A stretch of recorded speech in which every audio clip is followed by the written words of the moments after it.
I want to talk to you about the active inference perspective of motor behavior. And I choose this title not only intentional, because actually the study of movement in neuroscience has been traditionally and is currently today mainly focused on goal-directed action, like, for example, reaching and grasping, or also the study of more complex action like hitting a target with an object or intercepting a projectile, and also other forms of well-studied motor behaviors like daily activity, such as walking or running or sitting to stand, which are very classic example of motor behavior studied in the motor control community. They may not have an explicit goal like a target to reach, but still they are intentional. They fulfill somehow an internal goal, for example, to reach for a place or to move with a given speed and so on. And probably this focus on goal-directed intentional movement is the main reason for the fact that optimal control theories has been established as the reference theoretical framework in the motor control community. When here I said motor control, I mean the neuroscience area of motor control. So these optimal controls theories are rooted in the engineering perspective of control system.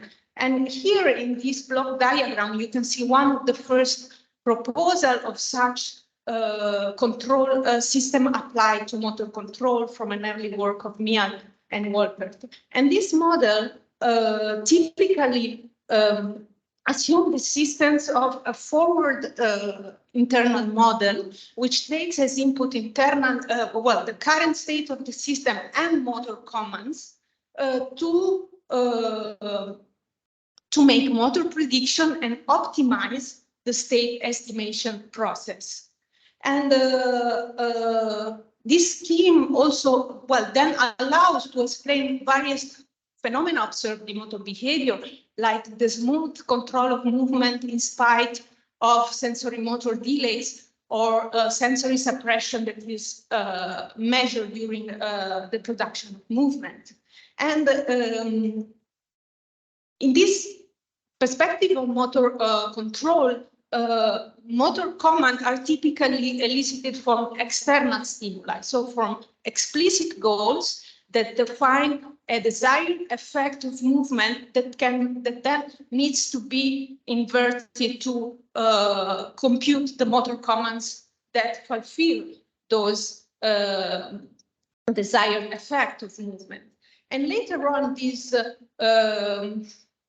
so the computation of motor command has been formalized in terms of optimal control theory, mainly by the works of Todorov and Todorov, in which it was pointed out how motor commands could arise as the result of the minimization of a cost function that may be, for example, the length of a trajectory to reach or the muscular effort to perform a given action.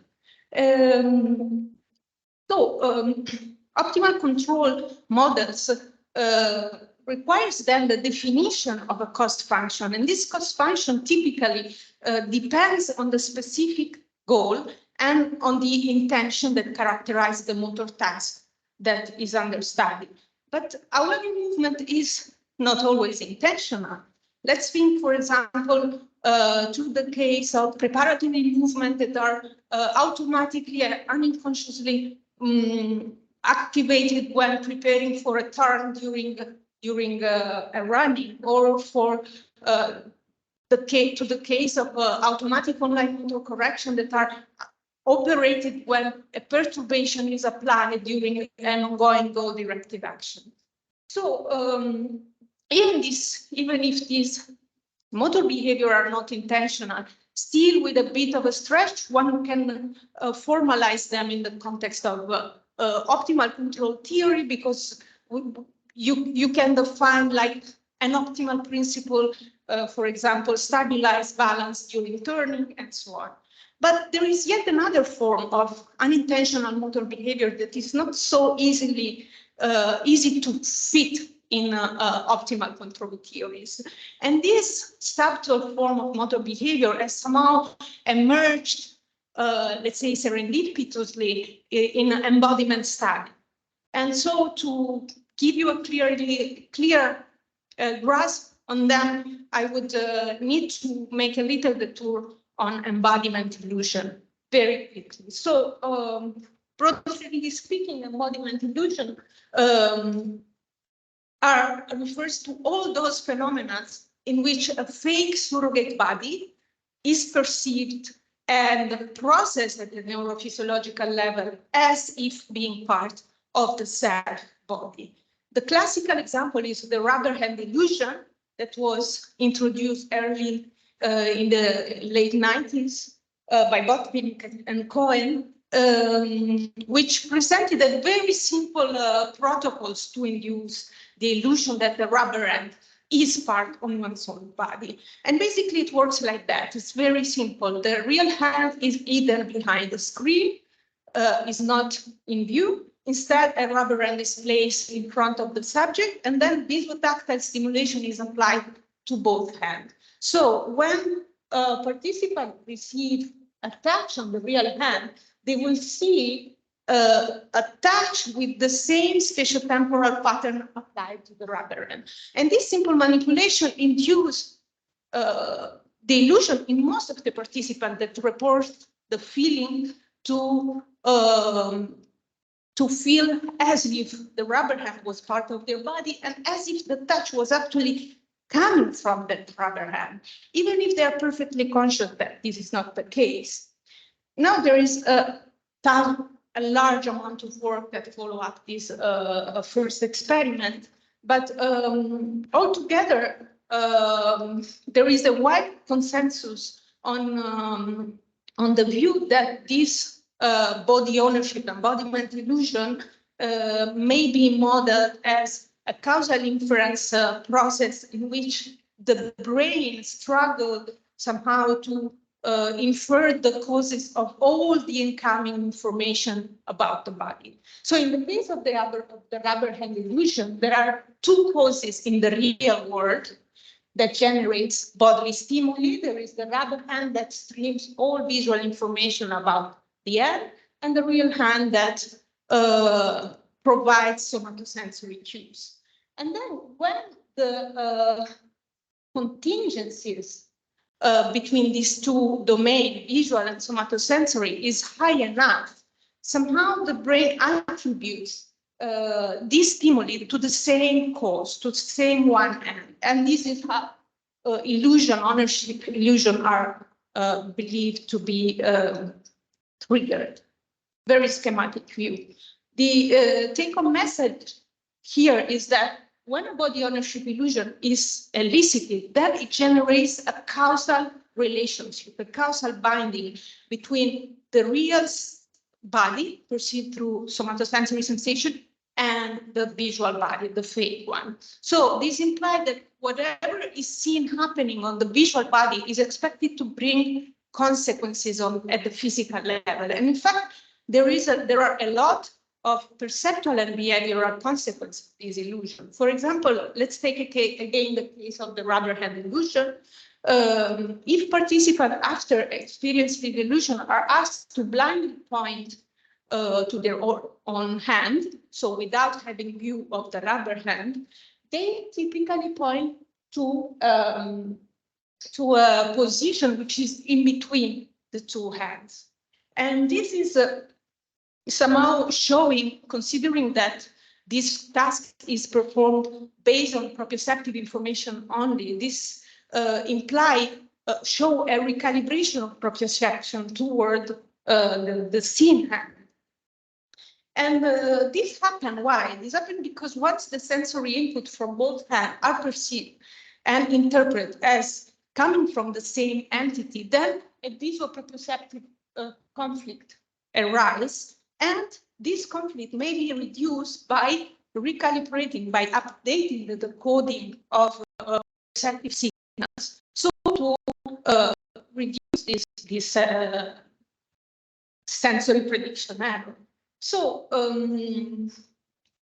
this proprioceptive drift phenomena is a clear example of how of a perceptual strategy that is at place to minimize the conflict associated with an aberrant self-perception.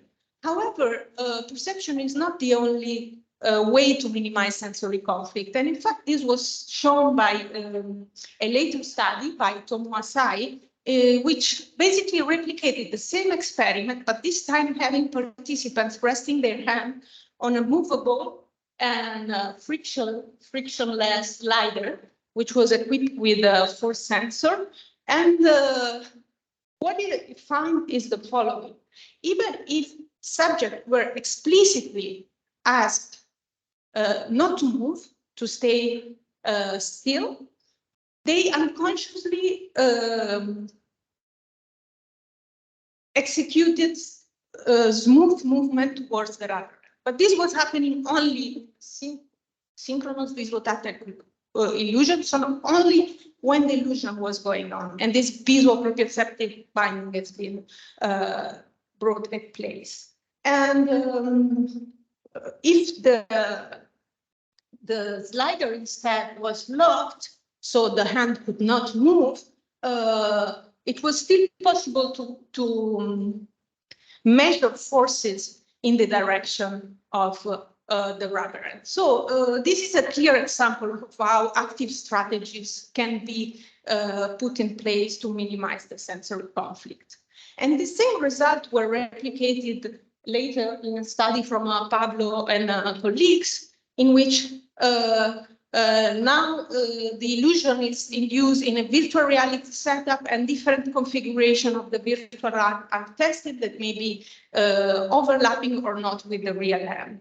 And in this case, the hand is attached to a manipulandum, which is fixed, and again can measure forces in different directions.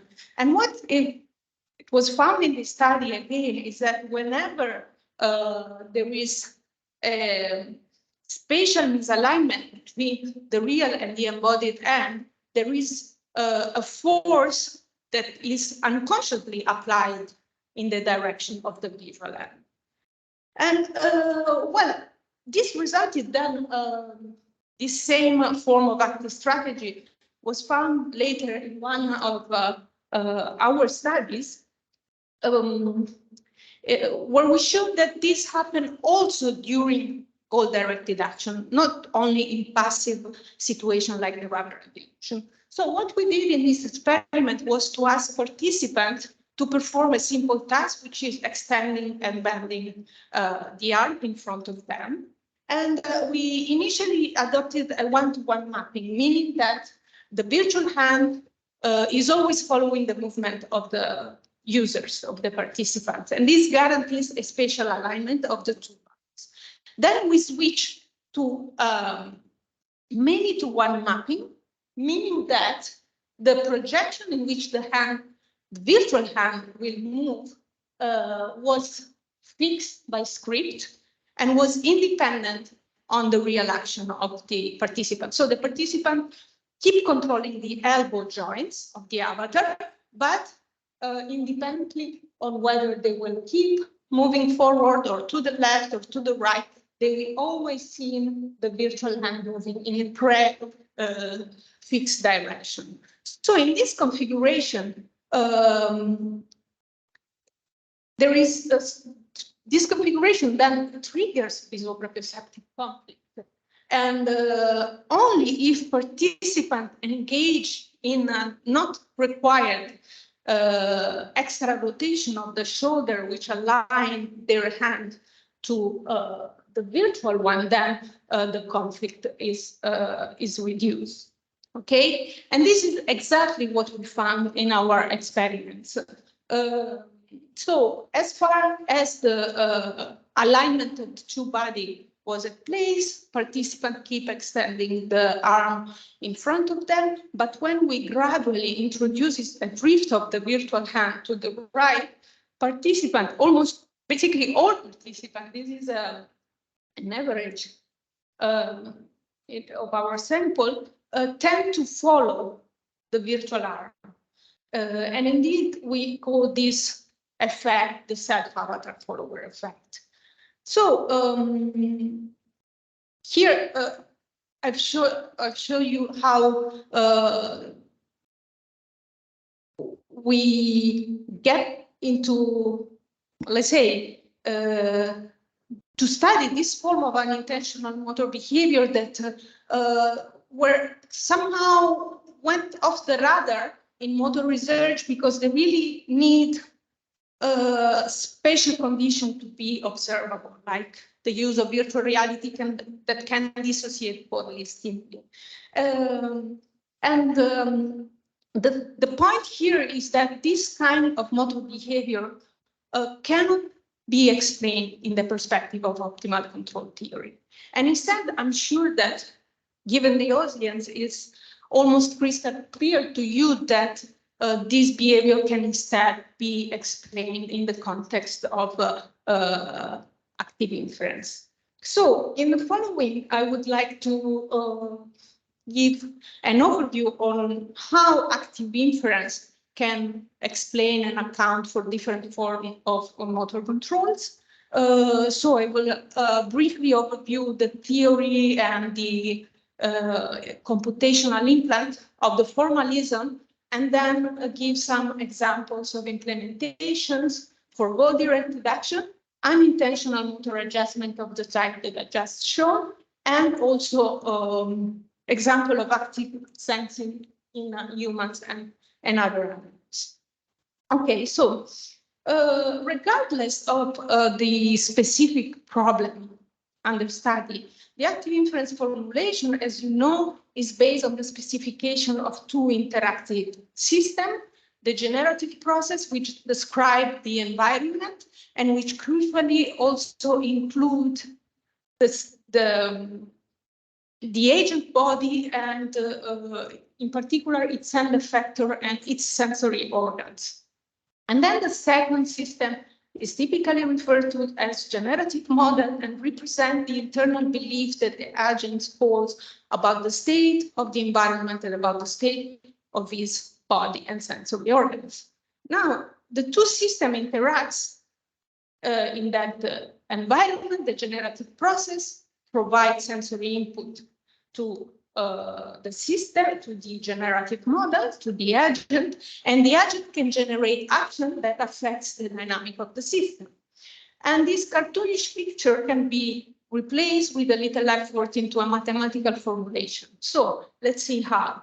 The state of the system, of the environment in the generative process is can be represented by a state vectors that we will call X, and its dynamics is represented with the set of differential equations that describe the dynamics, the physical laws of governing the system. And importantly, these dynamics not only depends on the state of the system, but depends also on the action that the agent will produce. Then, based on the state of the system, the sensory input are deterministically can deterministically be computed by means of a sensory mapping function that we here call G, and sensory input are also affected by this term W that represent the sensory noise that characterize the perceptual system of the agent. On the other hand, the generative model consists in a representation of the internal belief that the agent holds about the environment. And we represent this with a set of variables, a state vector related mu. And the theory holds that agents are endowed with an internal model of how the system will evolve in time. So again, with this, we represent this with a set of differential equations that describe the expected dynamic of the system. And then this inferred state is used by the agent to predict the sensory input sorry, I forgot to mention something very important. According to active inference, the expected dynamic of the system is influenced and determined by, require the higher order representation of external causes that indeed act as priors and drivers of the expected dynamics.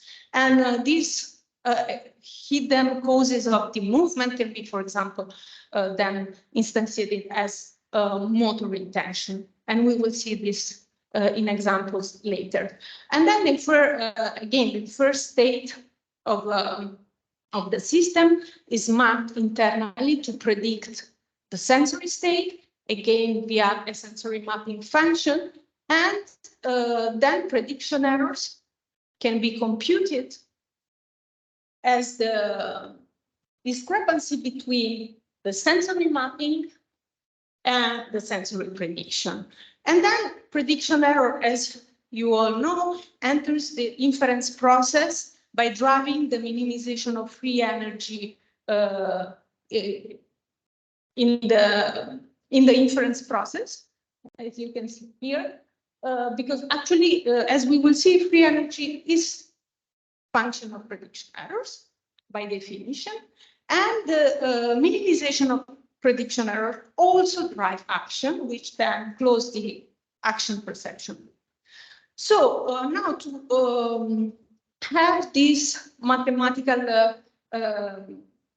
implant converted into an actual implementation, we need to define all the variables that appear in the schema, and in particular, we need to work out a differential expression for the variation of free energy. And here I don't have the time to go through this, but in the continuous time formulation, it is possible to demonstrate through various, not so many mathematical steps, that indeed we can achieve such a representation.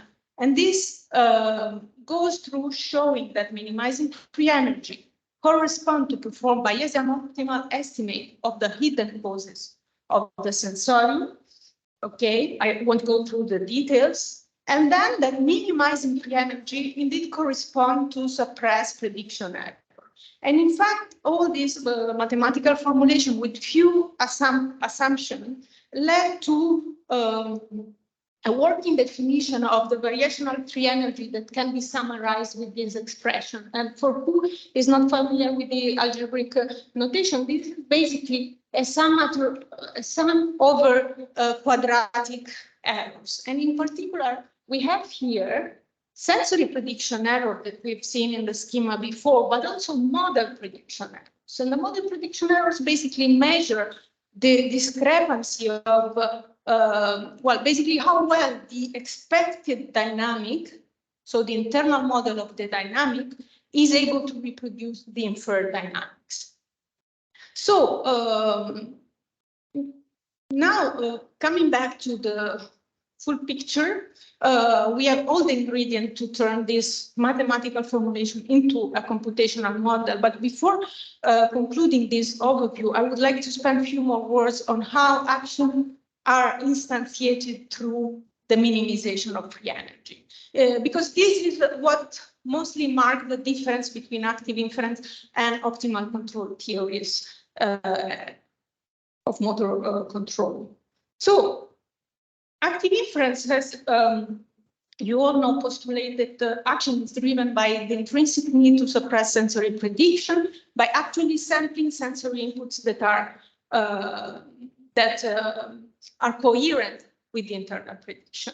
And this implicitly implies that agents need to hold a belief not only of the external environment, but also about their own body and how their own action maps into sensory state. So to close the action perception loop in active inference without the need to go for motor commands, the theory postulates that proprioceptive prediction error automatically trigger reflex arcs that are basically muscle activation at the level of the spinal cord. And here I point to a very nice overview by Rick Adams and colleagues, in which they provide a quite convincing neurobiological perspective that support this assumption. But I have to say that this is still one of the most controversial part of the story, I believe. Anyway, let's see then how to implement action in active inference models. Because as we have seen, there is no space for action in the internal generative model, and the minimization of the free energy pose some problem, because as we have seen, the free energy can be expressed as a function of prediction errors that depends on the specific dynamic and sensory mapping of the system, of the agent, but don't have an explicit dependence on action. So when it comes to derive the action with respect, the free energy with respect to the action, we are at dead end somehow. And this is problem, let's say, is overcome by substituting this expression with as a function of how how sensory stimuli Y changes with changes in action. And this is just applying the chain rule of derivatives. And then one has to rely on the assumption that the agent has an intrinsic logic knowledge of this action to sensation mapping. So this this rough overview on the theory and how we can implement it. So now in the following, I would like to show some example of active inference implementation. And before going to the more fancy one, I would just like to make clear how an active inference agent can generate action without actually having a representation of action. So for this, let's take the very simple case of a one-dimensional agent that can control only its elbow joint angle, and who is endowed with proprioception and vision. So given that in this simple task, the target is fixed, the current state, so the state of the system at a given time, can be represented by the joint angle and its velocity, and then its sensory vector is given by proprioceptive and visual input that are linked with each other through the sensory mapping G that we have seen. On the other side, hand, we have the generative model, which in which action needs to be generated as the result of fulfilling a desired state. So then this is done by assuming again that the actions are triggered by a desired state, and the representation of the desired state is typically the one, represented in the intrinsic proprioceptive domain in the models, because this is this allowed to explicitly represent desired state as attractors in the system dynamics. So that is represented as we have seen in terms of interoceptive proprioceptive states. So that the attractor can be formalized with standard damped oscillator. And then what happens is that following these dynamics, these expected dynamics, the inferred state of the end will follow a similar trajectory. And in this process, the real hand lags behind the inferred state. It lags behind, giving rise to a prediction error that then generates the action. So it's the model, it's the internal model of the dynamic that generates a sensory prediction error because it drives the first state towards the desired state, and the sensory prediction error generates the action. And here you can see the result of a simulation with this toy model of an agent. So here the temporal evolution of the different variables of the model shown in red are the internal variables, so the internal state, position and velocity, and in black the corresponding state of the real system. And here in the bottom panel, you see the temporal evolution of prediction error. And the vertical line represents the onset of the target. So when the target is shown and the motor intention is triggered. So as you can see, the onset of the target first immediately trigger a model prediction here in green. And instantaneous model prediction error, which drives the inferred dynamic here in red towards the target, the intended target. Then, as mentioned in the cartoonish picture before, the real hand lags behind the first state, and this generates sensory prediction errors in the visual and proprioceptive domain, and this translates into the action that brings the hand to the target. Okay, this is a very simple scheme just to make clear how things works. The same basic structure is used to simulate a higher dimensional agent and the control of multiple joints. And this, in fact, has been done in many interesting implementations, starting from the first works of Carl Friston, of course, or, for example, in this robotic-inspired implementation by Pio Lopez and collaborators, where here you can see some example of reaching trajectories that are simulated under different sensory noise conditions, and showing how the importance of setting properly the sensory noise to reach a stable motor behavior. And then other robotic implementation, like the one proposed by Pablo Lanillo and his group, have actually deployed this active inference model on ICAB and other humanoid body, and for more complex tasks, like, for example, the manual reaching and the visual tracking of moving objects. And in this implementation, the information about the target that is moving is directly acquired through vision, through the cameras, and then needs to be converted into the proprioceptive domain. And this is done using different techniques. For example, in the Pixel AI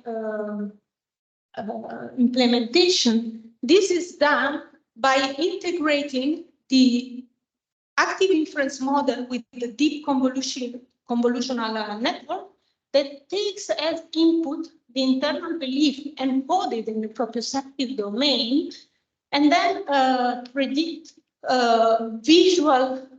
the corresponding sensory information in the visual domain, which can be then compared with the visual images that are streamed by the camera to compute prediction errors that then enter the optimization process of the active inference formulation. However, this approach was shown to be very successful and efficient in guiding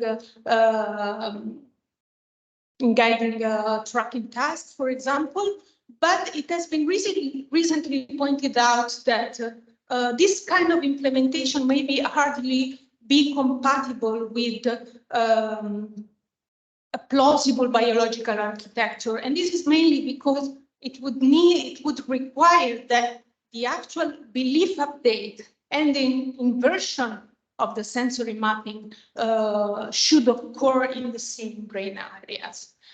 And this is a point that has been raised in a recent work by Matteo Priorielli and Ivo Stoyanov, that are both here in the audience, in which they also, of course, propose an advance in this direction. So one of the core contributions of their work is to implement the idea that agents not only infer dynamically the state of their own body, but also the state of the object with which they could possibly interact.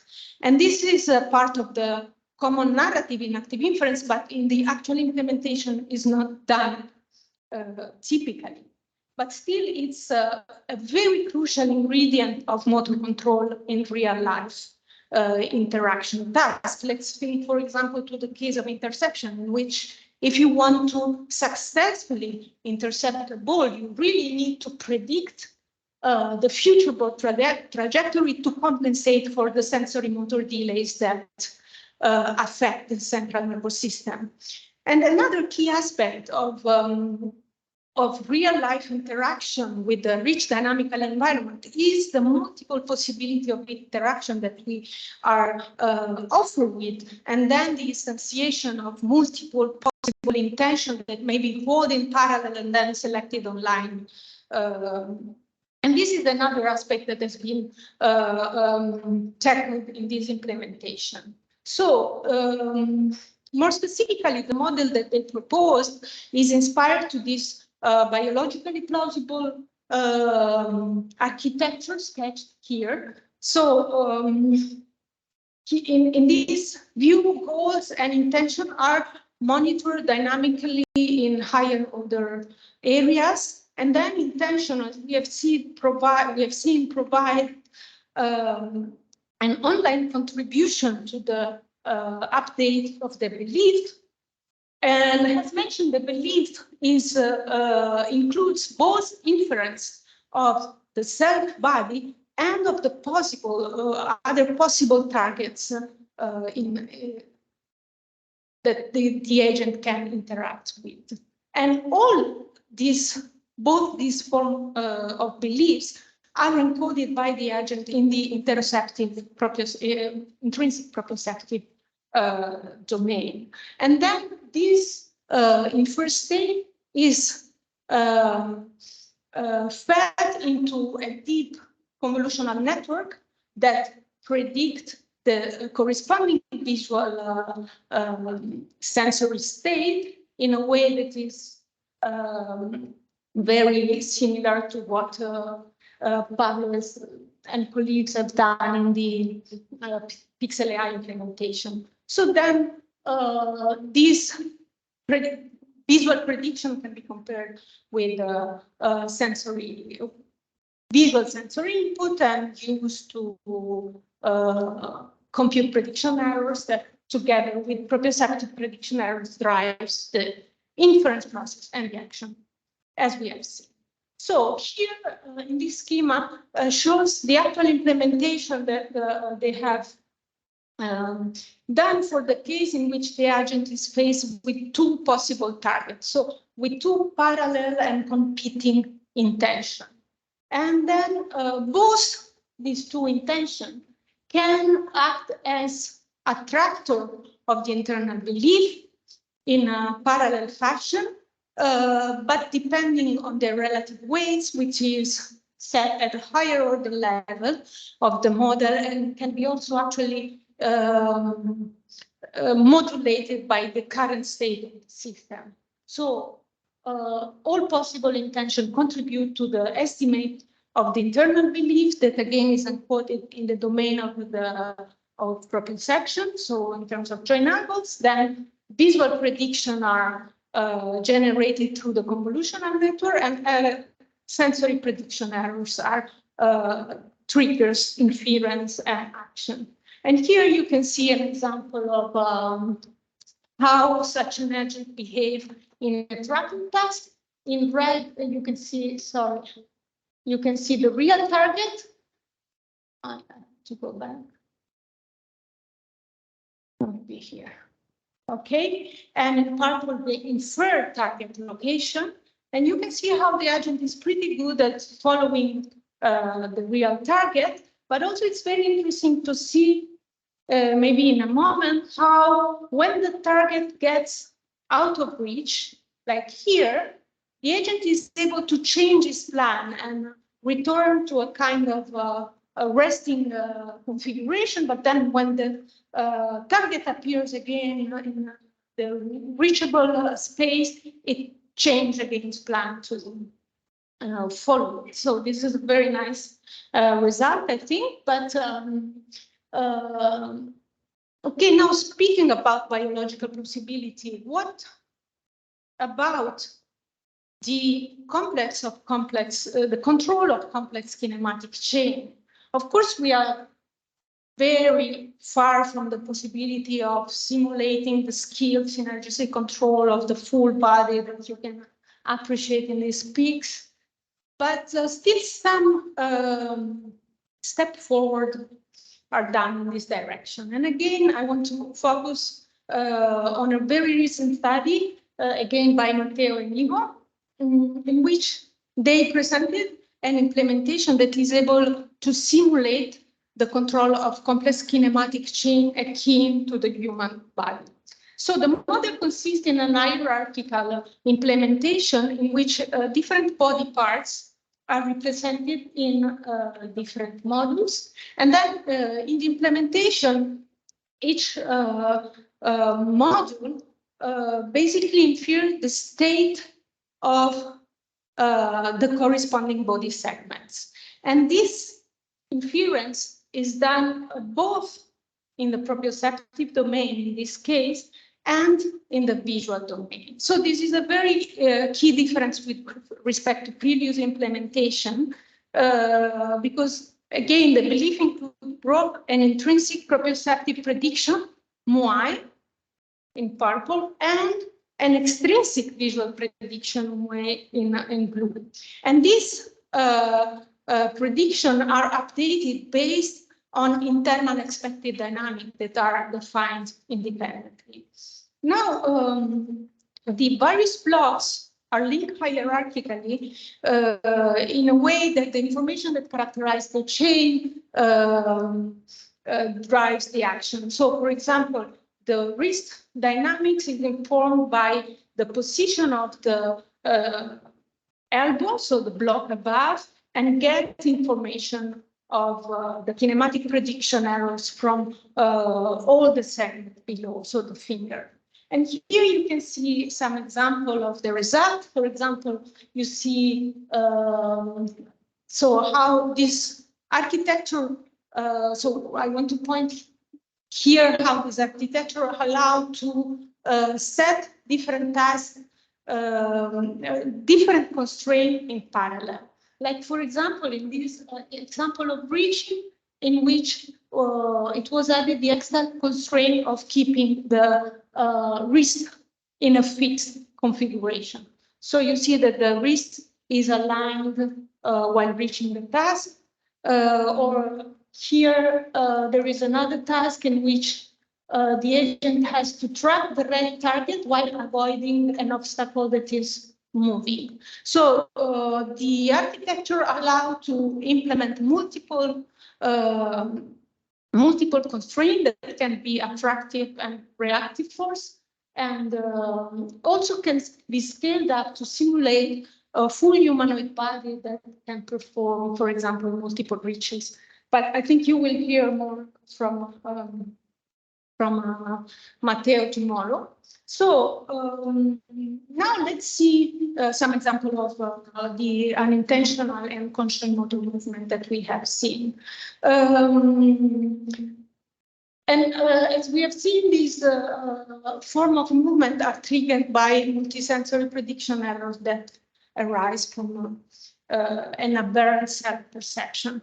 We have recently proposed an active inference model to explain this behavior. And as a proof of concept, we implemented the simple case of a one-dimensional agent that is virtually undergoing a aberrant illusion. So the model architecture is very similar to the one that we have seen at the beginning. Just in this case, the visual input comes from the rubber hand in the real environment, but the illusion is here simulated and modeled by assuming that the agent inferred the visual stimuli based on the inferred configuration of the arm. So there is only one arm represented in the internal model. And then we add an extra piece of the model, like extending the generative model of the dynamic by including the case in which the agent has no goal. And to do so, we represent the intention not to move like as the intention to keep the current posture. So in this case, the target is just the inferred state. Okay, and what happens is that in this configuration, the visual proprioceptive conflict basically trigger the inferred position toward the rubber hand. This gives rise to sensory prediction error, and then the real hand is attracted towards the visual hand and eventually overlapped.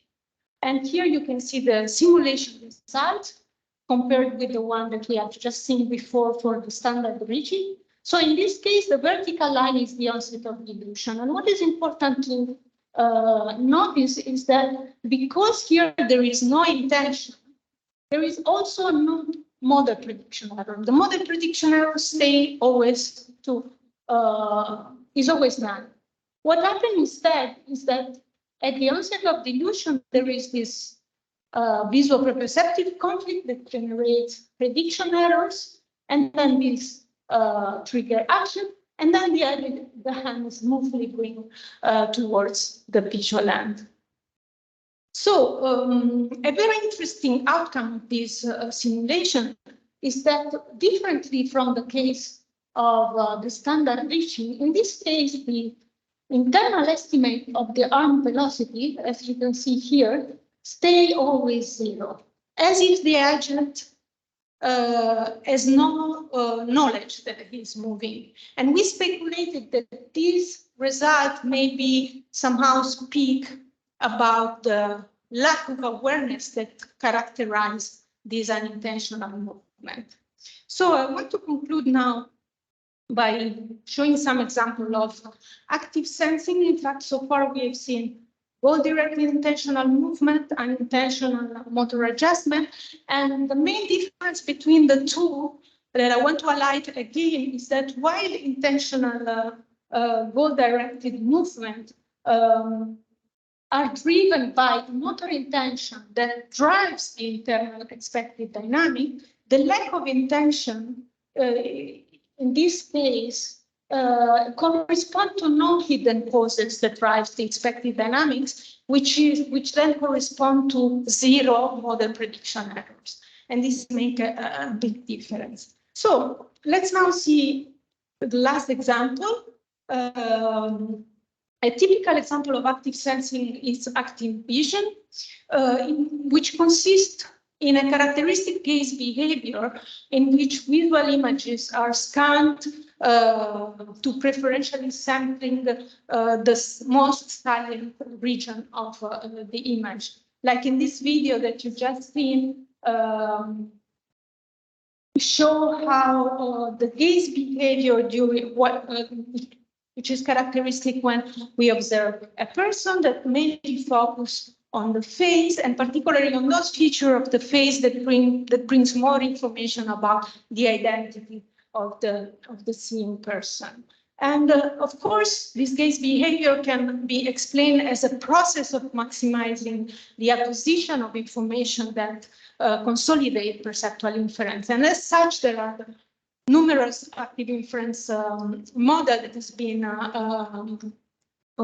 implemented to simulate this behavior, for example, for the case of image recognition or action perception, so biological motion perception. But I would like to conclude by showing a less studied and very interesting example of active sensing, which is the whisking behavior observed in rodents for localizing and recognizing objects. So as you can see from this movie, rodents engage in an oscillatory behavior of the whisker, and this behavior, well, when they get in contact with an object, a surface, they modulate the amplitude of these oscillation in a way that to minimize the impingement on the surface. And as you can see in this summary diagram, what is really interesting about this behavior is that once an object is contact, then the amplitude is reduced. But when the object is removed, the amplitude stays small, at least for a few cycles after a missing contact. And this speaks in favor of a predictive behavior. In fact, this behavior cannot be explained by purely reactive modulation of motor behavior by perception, because otherwise we won't observe this effect. So this phenomena has been successfully reproduced in an implementation by Manella and collaborator. The model they proposed assumed that rodents engage in whisking oscillatory behavior, and they have the intrinsic belief that they will touch something at the end of a protraction. So at the end of each whisker protraction, they expect to perceive a sensory stimulation, a tactile stimulation. However, when the object is not there, they won't perceive the touch really, and then a prediction error, of course, because and this prediction error reflects an unexpected lack of touch. And then this unexpected lack of touch triggers an action which modulates the amplitude, amplifying it until converging to a maximum amplitude that characterizes the scanning behavior in absence of object. Then when an unpredicted object gets into the trajectory of the protraction, another form of prediction error, of course, in this case is an unexpected touch. So in this case, the action progressively drives the amplitude of the oscillation to decrease until they reach the configuration in which the touch is exactly occurring at the end of the predicted production, and then the prediction error is zero, and this oscillatory mode is preserved.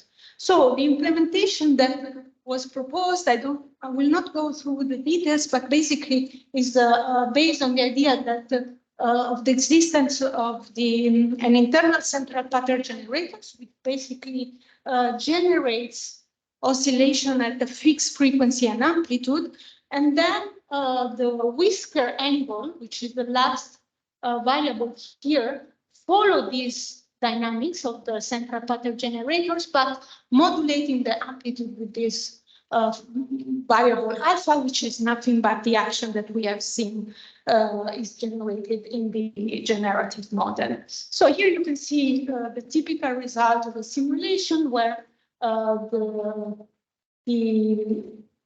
there is first a scanning period, okay, in which amplitude is at maximum.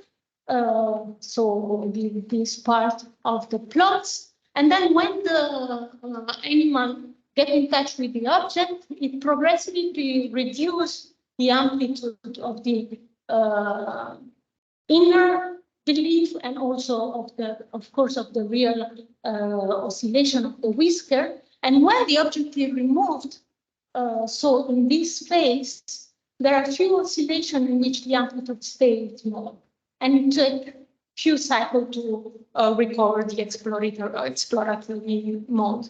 So this implementation provides a very interesting example of how active inference can be also applied in this like perceptual inference motor behavior that characterize, in this case, for rodents. So wrapping up, I hope that I made clear the point that the continuous formulation of the continuous time formulation of active inference provide a unitary and coherent explanation to different motor behaviors that are observed in humans and other animals. Of course, the example I shown do not cover the complete repertoire of movement, and of course, more sophisticated model will be needed to cover the non-motor repertoire, but I think this is a promising perspective. But at least I hope that I made clear that active inference provide, let's say, an upgrade with respect to optimal control theories to study motor behavior. And also, I hope that I make difference clear between intentional and unintentional movement and how active inference may provide insight into the underlying mechanism and the subjective experience that is associated with these different forms of movement. So I will conclude with acknowledging my colleagues at the Conan Lab in Rome and Padua, and also my other external collaborators that contribute to some of the work shown today. And most of all, I thank you for your attention.